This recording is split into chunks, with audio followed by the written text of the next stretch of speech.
तारत्व, pitch.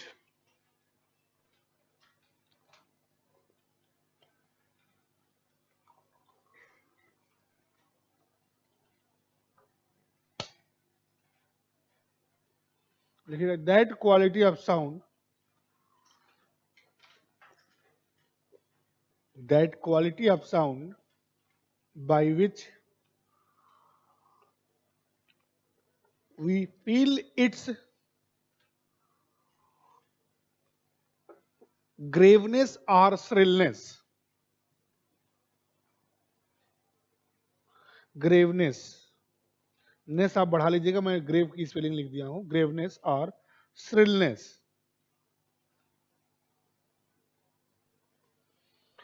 किसी ध्वनि का वह गुण जिसके कारण हमें उसका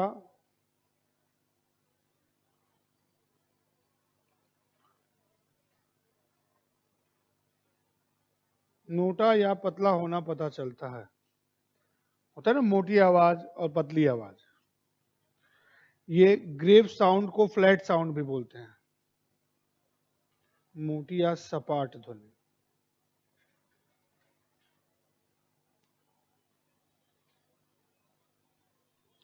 समझ लीजिएगा, या अब लिख लीजिएगा, नीचे लिखना है, if pitch is high, pitch is high, then sound became shrill. यदि तारत्व अधिक होता है तो ध्वनि पतली हो जाती है। पहला पॉइंट था कि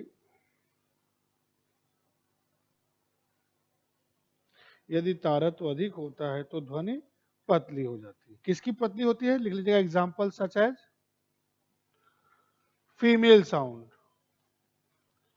तो पतली आवाज की पिच अधिक होती है। अब एक्सेप्शन रानी मुखर्जी मत बताने लगिएगा, एक्सेप्शन हर जगह अलग होता है। तो मॉस्क्यूटो साउंड, मच्छर की आवाज, ठीक।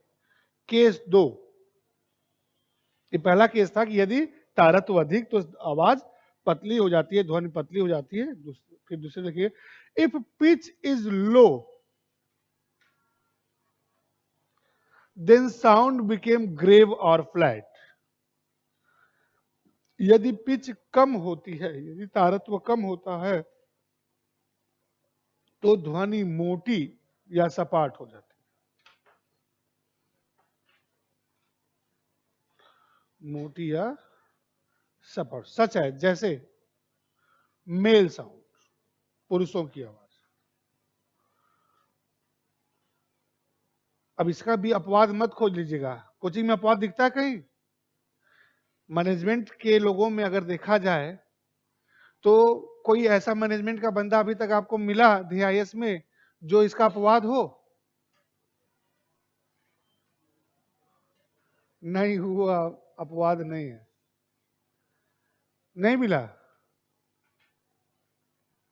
कोई ऐसा मैनेजमेंट में नहीं दिखा जो इसका अपवाद हो? चलिए अच्छा, मैं बताऊंगा भी नहीं।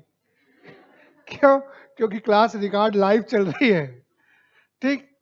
तो आप लिखे एग्जाम्पल में male sound, roaring of lions, शेर की दहाड़, ETC। यानी आपको याद क्या करना है?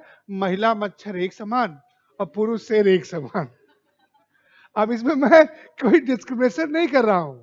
महिला मच्छर एक समान मतलब दोनों की पिच हाई होती है, पुरुष शेर एक समान मतलब दोनों की पिच लो होती है। ये मत समझिएगा कि अपने मेल है तो शेर, जो एग्जाम्पल है उसको क्या कर सकते हो, उसको बदल नहीं सकते हो। याद फनी तरीके से याद करोगे तो याद हो जाएगी, अच्छी बात हो जाएगी, ठीक है। उसको आप जेंडर इनजस्टिस मत समझिएगा कि, ठीक है, वो सिर्फ एक फनी वे है, जैसे चीजों को अच्छे तरीके से आप कैरी आउट कर पाए, याद कर पाए। तो याद करने का तरीका यही होता है कि महिला मच्छर एक समान, दोनों में से किसी की आवाज कान में गई, नींद गायब, ठीक है। पुरुष शेर एक समान। आगे लिखते हैं, जिसे इसमें लिखना चाहें और पिच हाई वाले में तो क्वेरिंग ऑफ बर्ड्स, चिड़ियों की चहचहाट, चिड़ियों की आवाज जो होती है वो भी क्या है, उसकी भी पिच हाई होती है।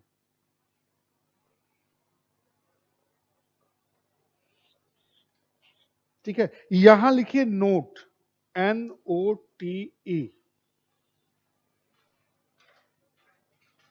नोट। जैसे पीछे जब हम लोग आई देख रहे थे, तो हम लोगों ने आई में देखा था कि कोई ऑब्जेक्ट आपकी आंख के सामने है तो इसके रिमूवल के कितने समय बाद तक इसका इमेज आपकी आंख के रेटिना पे बना रहता है, 1/16 सेकेंड, 16 सेकेंड। ठीक, अब दूसरे समझिएगा, यहां कोई भी साउंड है उसका जो आपके ईयर पे प्रभाव होता है वो होता है 1/10 सेकेंड।